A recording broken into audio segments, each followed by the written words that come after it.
एक तो सैनिक कभी बूढ़ा नहीं होता है। वो गीता, कुरान, बाइबिल पर हाथ रखता है। अच्छा। और हाथ रखने के बाद वह संकल्प लेता है। हाँ। और इंडियन आर्मी में जब मैं उन लोगों को देखता था और उनकी वर्दी देखता था, उनका रहन सहन, उनका ड्रेस डिसिप्लिन देखता था, तो मुझे एक अंदर प्रेरणा हुई कि मुझे भी भारतीय सेना में जाना चाहिए। और अकेले बैठ के आत्मचिंतन करता था वो व्यक्ति। वो मौसम था उसका कि अपने सीने पर हाथ रखिए, आंख बंद कीजिए और सुबह से लेकर और शाम तक जी मैंने क्या किया है, इसका प्रभाव मेरे ऊपर और समाज के ऊपर और देश के ऊपर, बिल्कुल सर, मेरे परिवार के ऊपर, मेरे कर्तव्यों का प्रभाव क्या पड़ा है, ये अपने चिंतन कीजिए। सर बहुत सारे विद्यार्थी ये भी जानने का प्रयास करते हैं, सिर्फ तैयारी करते हैं, एनसीसी वगैरह में जाते हैं सेना बनने के उद्देश्य को लेकर, लेकिन उनको समझ नहीं पाते कि हम थर्ड सेना में जाएं कि किस सेना में जाएं और इसमें काम क्या क्या होता है। तो सर अगर कोई विद्यार्थी अगर थर्ड सेना में आता है और इसमें सैनिक बनता है तो उसके मुख्य काम क्या क्या होता है? और अगर अध्यापक का और क्षेत्रीय लोगों का मोटिवेशन, रहन सहन, आपके प्रति लोगों की विचारधाराएं अगर सापेक्ष है तो आप अच्छे होंगे और अच्छी जगह जाएंगे। नमस्कार, मैं हूं सूरज और आप देख रहे हैं नमस्कार पूर्वांचल। आज हमारे साथ खास बातचीत करने के लिए एक ओजस्वी वक्ता, भारतीय थर्ड सेना में कैप्टन रहे और राष्ट्रीय सैनिक संस्था बिहार के अध्यक्ष आदरणीय कैप्टन द्विजेंद्र पांडे सर उपस्थित हैं। बहुत बहुत स्वागत है सर आपका। धन्यवाद और स्वागत है आपका भी, आपके सहयोगी का भी स्वागत करता हूं। बहुत बहुत धन्यवाद आप लोगों को। सर आज मैं खास बातचीत करूंगा आज आपके पूरी जीवन यात्रा के बारे में, और मैं जानना चाहूंगा कि छोटे से गांव में आपने इस यहाँ से निकल के भारतीय थर्ड सेना में कैप्टन बने, इसके पीछे का मूल वजह क्या रहा और इतनी बड़ी प्रेरणा कहाँ से आई आपके अंदर? मूलतः मेरे कुछ रिश्तेदार थे सैनिक इंडियन आर्मी में, और इंडियन आर्मी में जब मैं उन लोगों को देखता था और उनकी वर्दी देखता था, उनका रहन सहन, उनका ड्रेस डिसिप्लिन देखता था, तो मुझे एक अंदर प्रेरणा हुई कि मुझे भी भारतीय सेना में जाना चाहिए। जी। और भारतीय सेना के बारे में जब उन लोगों से मैं चर्चा करता था तो उन लोगों ने बताया कि विश्व की सबसे अच्छी आर्मी अगर कोई हो तो भारतीय आर्मी है। जी। और भारतीय सेना अपने आप में माने बड़ी परिपूर्ण और परिपक्व सेना है। तो मेरे मन में भी आया कि मैं क्यों ना आर्मी ज्वाइन करूं। धीरे धीरे धीरे धीरे समय बीतता गया, लेकिन मैं ज्वाइन नहीं कर सका। अंत में एक पोस्ट होता है रिलीजियस टीचर का। जी। उसकी उम्र होती है 27 से 34 साल। हाँ। मैं और ऑल इंडिया बेस का कमीशन होता है वो। जी। मैं ट्राई किया और मेरा हो गया। पहली बार में जूनियर कमीशन अफसर बना मैं।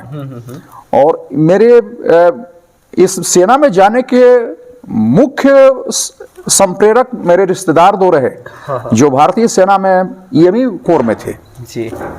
यही मेरे इन्वॉल्वमेंट का मेरा यही शौक था और इसी प्रेरणा से मैं आया इसमें। बिल्कुल सर, आजकल तो बहुत कम देखा जाता है कि रिश्तेदार अपने रिश्तेदार को प्रोत्साहित करते हैं। आपका तो सौभाग्य रहा कि रिश्तेदार वैसे मिल गए। सर मैं जानना चाहूँगा कि जब आप विद्यार्थी थे और छात्र जीवन में जब आप पढ़ाई करते थे तो उस समय आपको प्रोत्साहित क्या आपके आसपास के लोग करते थे? मैं बेसिकली मेरा परिवार शिक्षा से संबंधित रहा।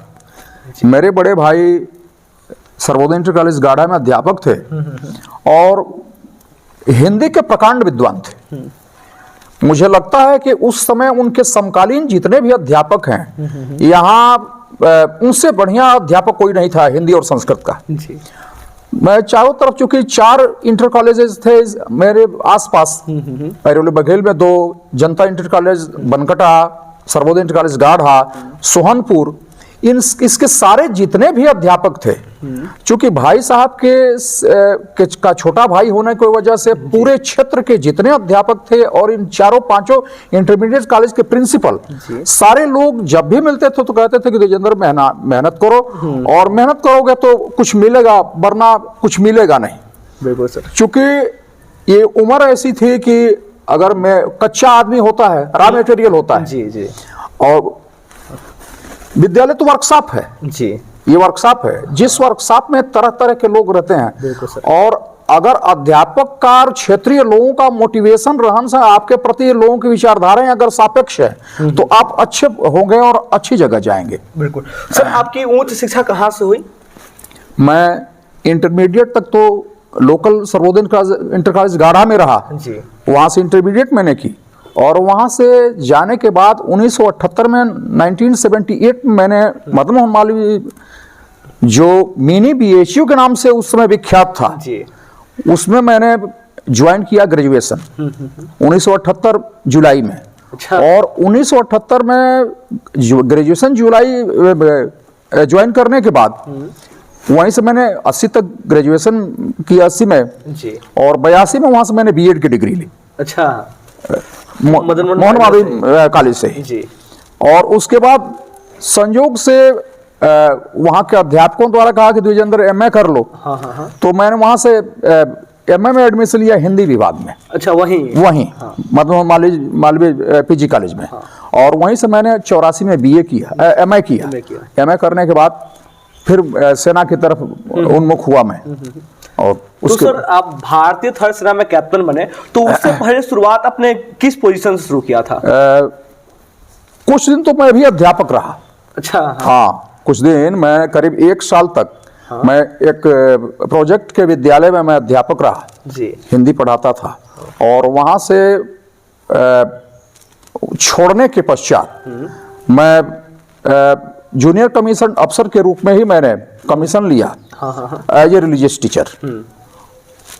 यात्रा अच्छी रही भारतीय सेना की और मुझे अच्छा लगा भारतीय सेना की जो विशेषताएं थी या जिस रूप में मैं वहां प्रतिष्ठित हुआ, पदस्थापित हुआ, उस रूप में मुझे बड़ा अच्छा लगा। बिल्कुल सर। सर जब आपने भारतीय थल सेना को ज्वाइन किया उस समय को और वर्तमान से जब तुलना करते हैं तो कितना अंतर महसूस करते हैं?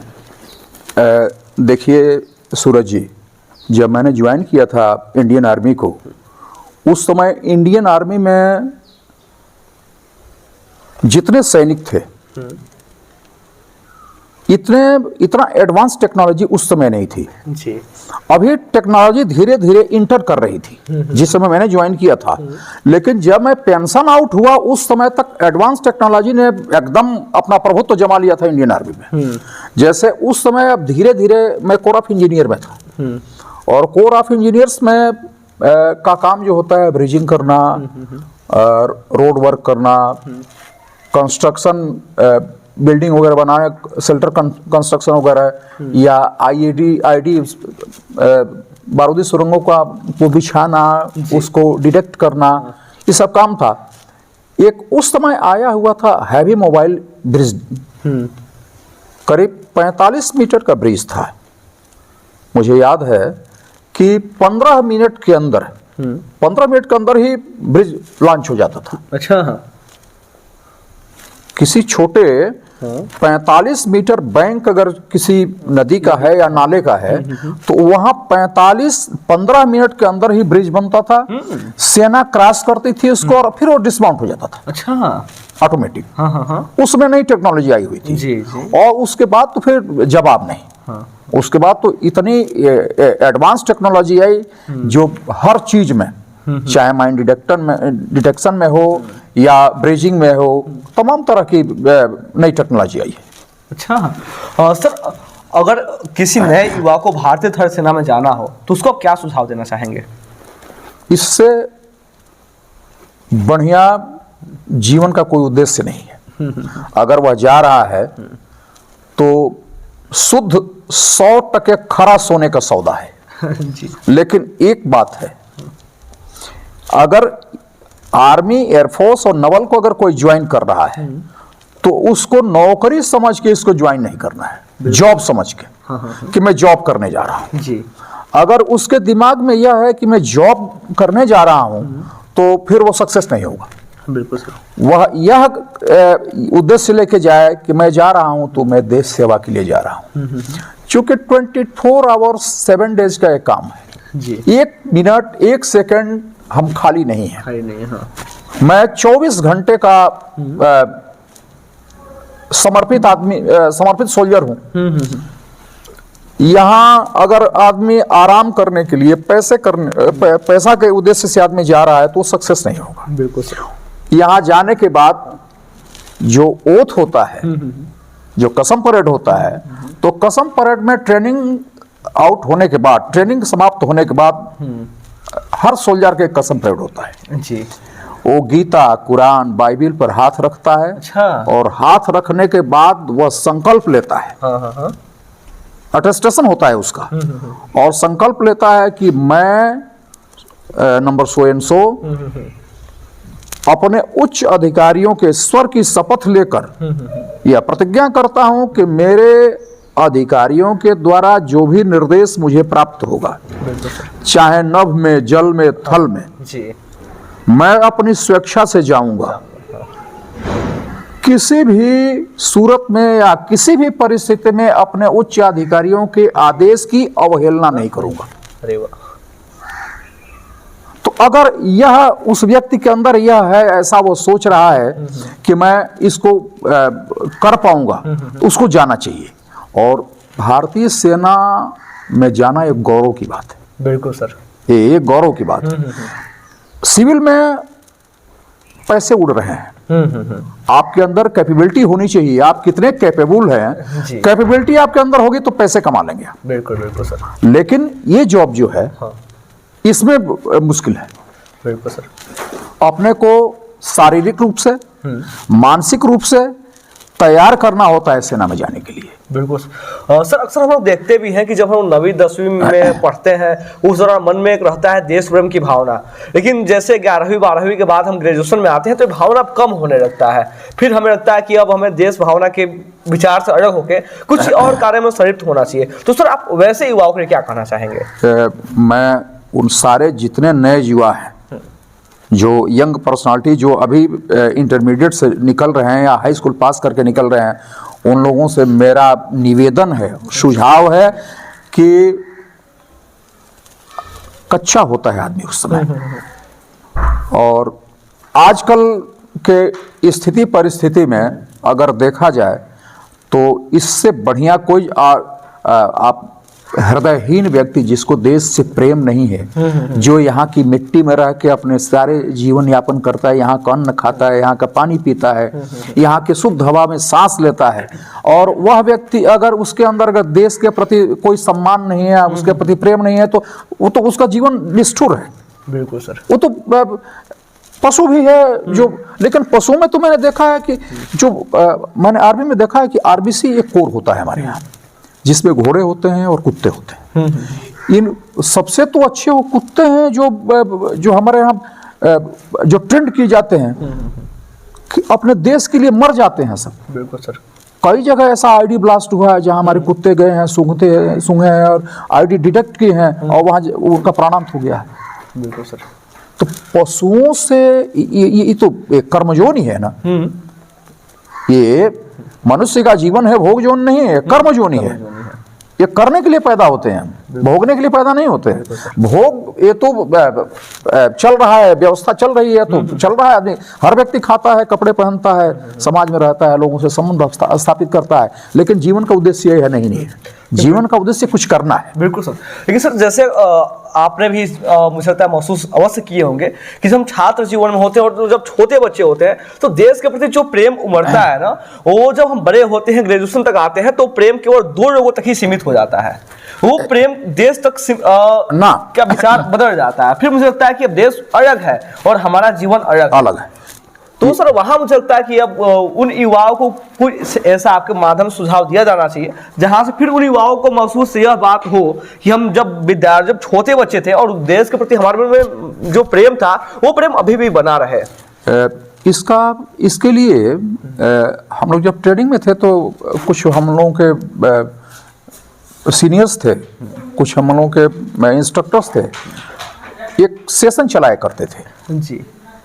सेशन में उन लोगों की व्यवस्था थी कि उस आदमी को जी जो ऑब्जेक्ट है उस आदमी को ले जाके और उनसे कहते थे कि आप अकेले बैठो, और अकेले बैठ के आत्मचिंतन करता था वो व्यक्ति। वो मौसम था उसका कि अपने सीने पर हाथ रखिए आंख बंद कीजिए और सुबह से लेकर और शाम तक जी मैंने क्या किया है, इसका प्रभाव मेरे ऊपर और समाज के ऊपर और देश के ऊपर, बिल्कुल सर, मेरे परिवार के ऊपर, मेरे कर्तव्यों का प्रभाव क्या पड़ा है, ये अपने चिंतन कीजिए। आपको स्वतः पता चल जाएगा, लेकिन इसके लिए मोटिवेशन की बहुत आवश्यकता है। बिल्कुल समाज में लोग देख रहे हैं कि गलत काम हो रहा है, लेकिन कोई टोकने के लिए, किसी को बताने के लिए तैयार नहीं कि तुम गलत कर रहे हो। बिल्कुल। और समाज में विकृति यहीं से पैदा हो रही है।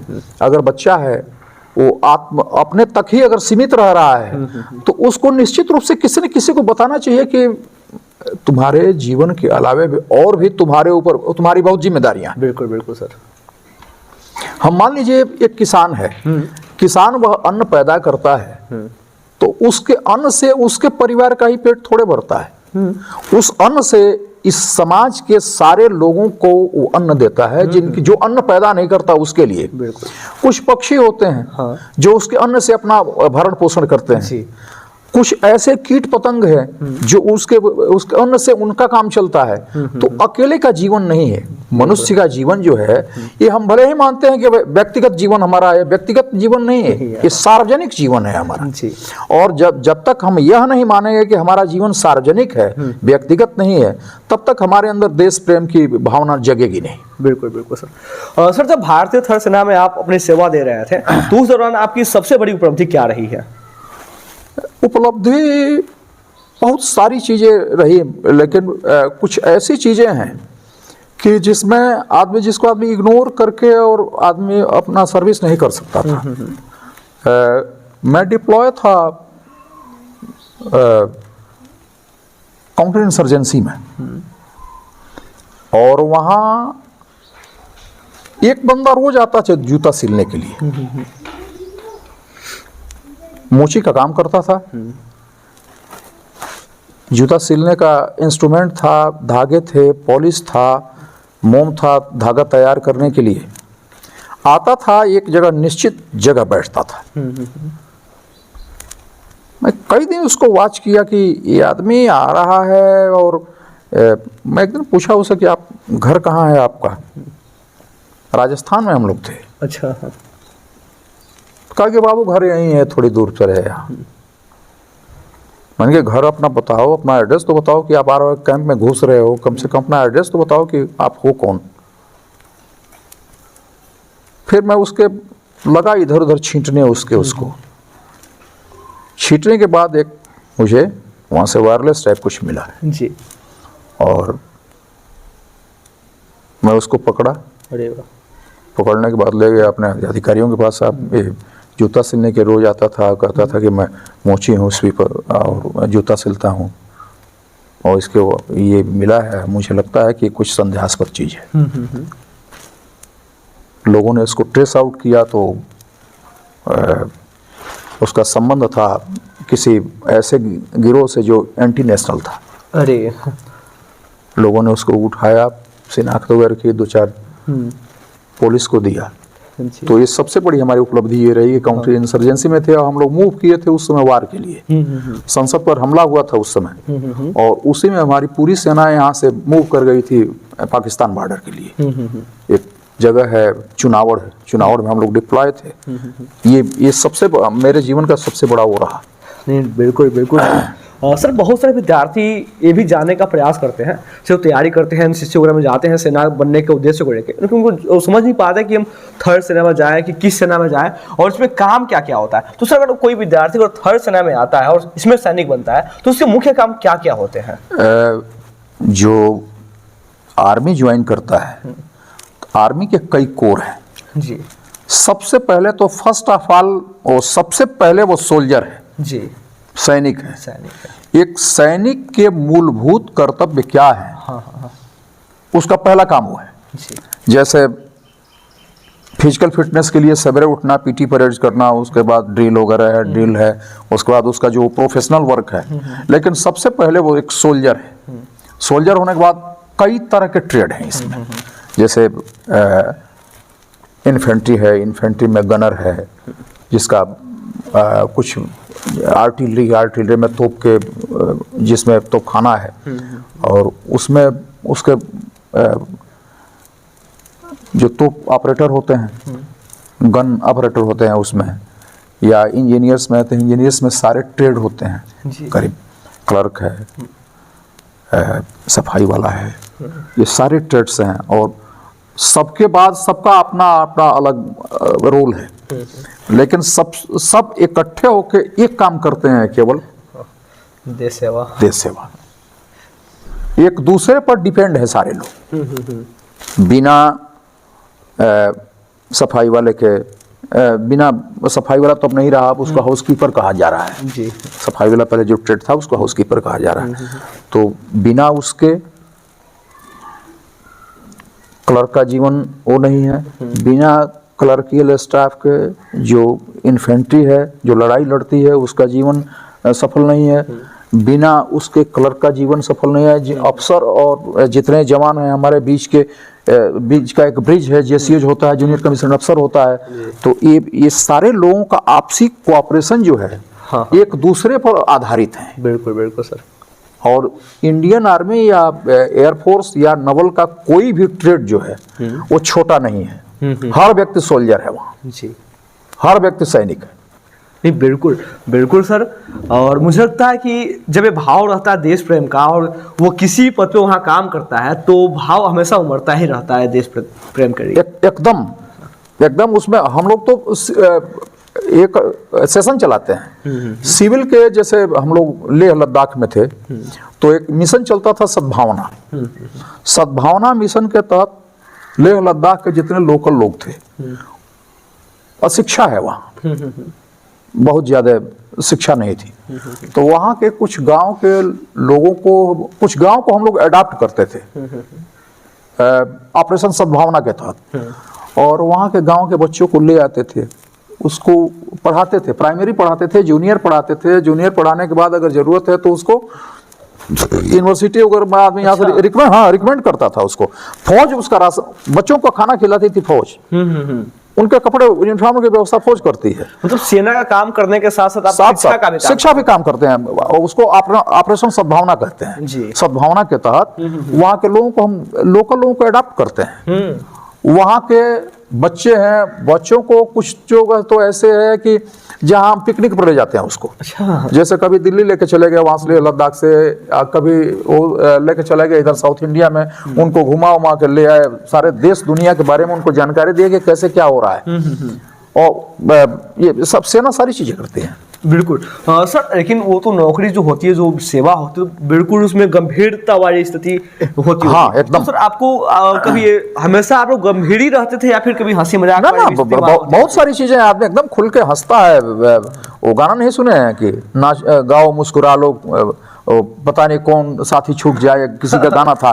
तो आदमी बड़े अकेजन आते हैं जी। ऐसे अवसर आते हैं तमाम की जहाँ आदमी खुल के हंसता है, खेलता है।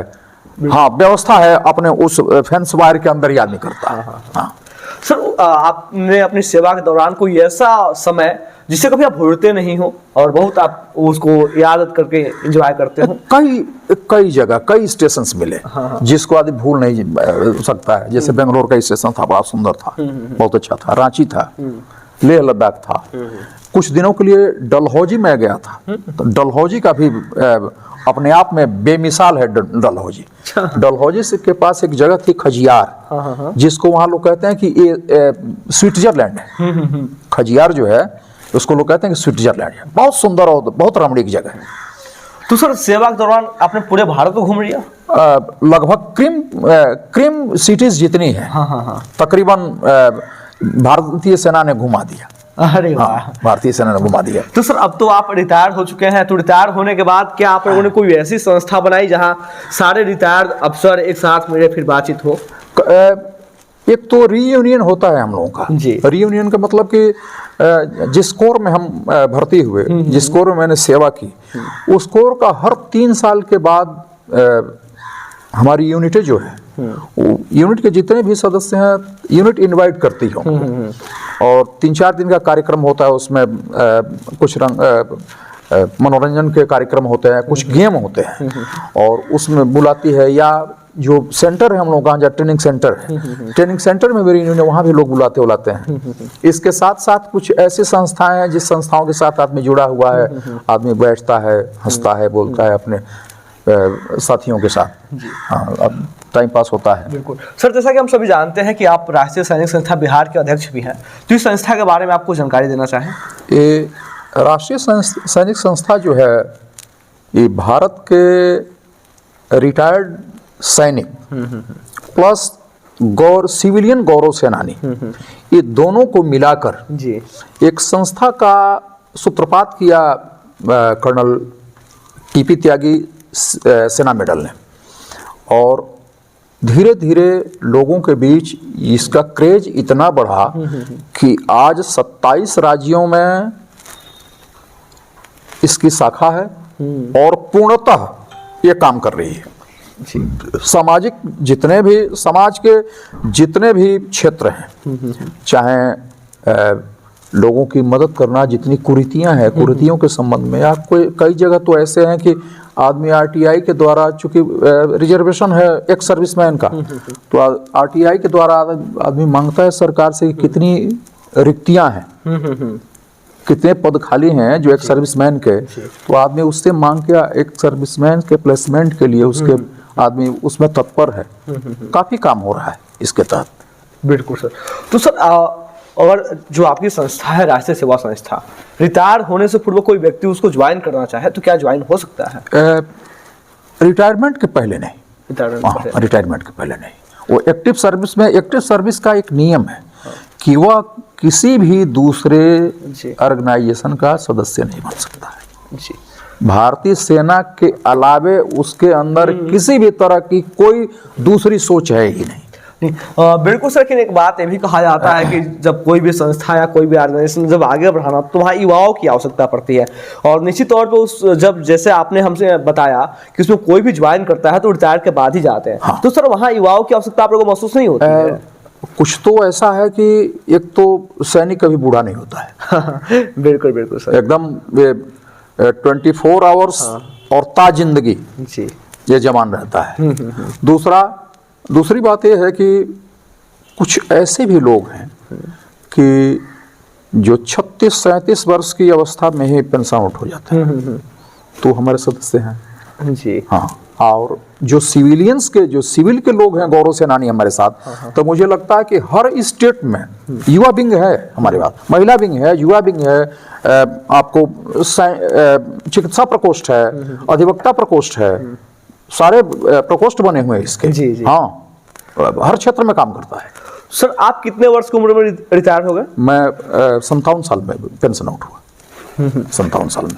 नहीं बिल्कुल सर, और बहुत ही शानदार यात्रा भी रही आपकी। सर इस नमस्कार पूर्वांचल के माध्यम से आप युवा और समाज को क्या संदेश देना चाहेंगे? मैं ये अपने क्षेत्र के, देश के, प्रदेश के, अपने गांव के सारे युवाओं को मैं ये बताना चाहूँगा कि समय संक्रमण काल से हम गुजर रहे हैं, और इस संक्रमण काल में अपने लक्ष्य को केंद्रित करते हुए एक लक्ष्य बनाओ, और इस लक्ष्य पे अपने ध्यान को केंद्रित करते हुए अपनी जीवन यात्रा को आगे बढ़ाओ। सापेक्ष रहो हमेशा, कभी भी जब निरपेक्ष रहो, कभी भी सापेक्ष रहो किसी वस्तु के प्रति। हाँ, निरपेक्ष सापेक्ष एक जगह रहना चाहिए, मात्र एक जगह, अपने लक्ष्य के तरफ। वहां अपनी पूरी मेधा, अपनी पूरी शक्ति, अपनी पूरी एनर्जी लगा दो, सफलता निश्चित रूप से कदम चूमेगी। बिल्कुल। और आप युवा हैं, आपके अंदर एनर्जी है, साहस है, बल है, हर चीज है, ज्ञान है, और आज का युवा वर्ग तो बहुत इंटेलेक्चुअल है। आज का युवा वर्ग तो बहुत तेज है। जो हम लोग नहीं सोचते थे, जो हम लोग नहीं जानते थे, उस पर भी काम करने के लिए आज का युवा वर्ग तैयार है। आज तो बहुत अच्छी व्यवस्था है। अब तो सोशल मीडिया, डिजिटल मीडिया का भी क्रेज है, सबसे ऑनलाइन हो रही है, तो आसानी से सारी जानकारी, एकदम सारी जानकारी हर प्लेटफॉर्म आपके पास मौजूद है जी। हर अवसर है, और उस अवसर का लाभ लेना चाहिए युवाओं को। और युवा आगे बढ़ेगा तो देश और गांव आगे बढ़ेगा, हम आगे बढ़ेंगे। बिल्कुल सर, अभी बात आपने अवसरों की किया, तो आप आप वर्तमान समय में इतने अवसरों को देखते हैं तो कभी आपको यह महसूस होता है कि काश छात्र जीवन में हमें भी इतने सारे अवसर मिल गए होते तो मैं और ऊंचाई पे पहुंचा होता? एकदम इस तरह की परिस्थितियां थी ही नहीं पहले। ये तो आज लग रहा है कि जैसे आप भी देख रहे हैं कितना विकास हुआ है, बिल्कुल, बिल्कुल। कितना बदलाव हुआ है। उस समय आदमी पैदल जाता था अपने विद्यालय, विद्यालय से आता था और आने के बाद कुछ घर कार्य गृह कार्य भी आदमी करता था, कुछ गृह कार्य करके जाता था आदमी। लेकिन आज कहीं ये कोई नहीं कर रहा है, कोई नहीं कर रहा। उसको तो एकदम उसका एक ही लक्ष्य है, एजुकेशन। एजुकेशन और एजुकेशन के बाद उसका सदुपयोग अपने शिक्षा का। बिल्कुल बिल्कुल सर। कैसे हमको क्या करना है, ये तो बहुत अवसर है। आज परिस्थितियां काफी बदली हैं और परिस्थितियां हक में हैं। आज के युवा के हक में परिस्थितियां हैं। हाँ, युवाओं को दिग्भ्रमित नहीं होना चाहिए, क्योंकि ये समय बहुत जल्दी भ्रमित हो जाता है। रास्ते छूट जाते हैं आदमी के, रास्ते छूट गए तो लक्ष्य छूट गया। सर एक अंतिम प्रश्न और मैं आपसे पूछना चाहूंगा कि आप अपने पूरे जीवन यात्रा के दौरान सबसे ज्यादा प्रभावित किस व्यक्ति से हुए? हमारे बड़े भाई ही हमारे गुरु रहे। अरे वाह। और जो भी मुझे मिला, और आज जो भी मैं कुछ हूँ उन्हीं का बनाया हुआ। बिल्कुल सर। जो भी है मेरे पिताजी का और मेरे बड़े भाई का। ये सारी चीजें उन लोगों की है। बिल्कुल सर। और जो भी हर व्यक्ति को कहीं ना कहीं किसी न किसी से प्रेरणा मिलती है, किसी न किसी से आदमी मोटिवेट होता है, उस मोटिवेट होने के कारण वो कुछ बनता है। बिल्कुल सर। हाँ। और आज के समय में तो बहुत कम देखा जा रहा है, क्योंकि ये जब तक हम विद्यार्थी हैं और शादी विवाह नहीं हो रही है तब तक भाई भाई मिल रहे हैं, और जैसे शादी विवाह हो रही है हर घरों में अधिकांश आप देखते हैं कि भाई अलग हो जा रहे हैं। तो निश्चित तौर पर सर ये आपका भी भाग्य रहा कि एक ऐसा इतना अच्छा परिवार मिला जहाँ से आपके अंदर इतनी प्रेरणा आई और आपने अपने जीवन में इतनी बड़ी उपलब्धियों को हासिल किया। ये वास्तव में भाग्यशाली रहा। बिल्कुल सर। और परिवार के साथ साथ क्षेत्र के लोगों का भी बड़ा स्नेह सम्मान मिला। आज भी लोग बहुत प्रेम कर रहे हैं। आप जैसे लोग हैं या आपके मित्र मंडली में काफी लोग हमारे साथ जुड़े हुए हैं। तो मैं तो आभारी हूँ सबका कि इतना स्नेह पेंशन आउट होने के बाद, क्योंकि लोग कहते हैं कि फौजी किसी के साथ टाई अप नहीं करता है। बिल्कुल। किसी के साथ बहुत घुल मिल के नहीं रहता, उसकी अपनी एक अलग दुनिया होती है। बिल्कुल सर। उसका भी कारण है, वो चाहता है कि हम जैसे रहे हैं, डिसिप्लिन रहे हैं, डिसिप्लिन में अनुशासन में रहे हैं, या हमारा एक नियमित जीवनचर्या रही है, तो उसी तरह से लोग रहें, ऐसा संभव नहीं है। बिल्कुल सर। बहुत बहुत धन्यवाद सर आज अपना महत्वपूर्ण समय देने के लिए। आज हमारे साथ खास बातचीत करने के लिए भारतीय थल सेना में कैप्टन रहे श्री द्विजेंद्र पांडे सर उपस्थित हैं, जिन्होंने अपनी पूरी जीवन यात्रा के बारे में हमें बताया और यह बताएं कि भारतीय थल सेना कितनी अच्छी एक व्यवस्था है जहां हम सेवा के भाव से जाते हैं और वहां अपनी सेवा देते हैं। तो निश्चित तौर पे आप लोगों ने पूरे वीडियोज को देखा, आपने यहां से क्या सीखा कृपया कमेंट करके अवश्य बताएं, और अगर आपको ये वीडियो अच्छा लगा हो तो दूसरों के पास भी साझा करें। आपका बहुत बहुत धन्यवाद।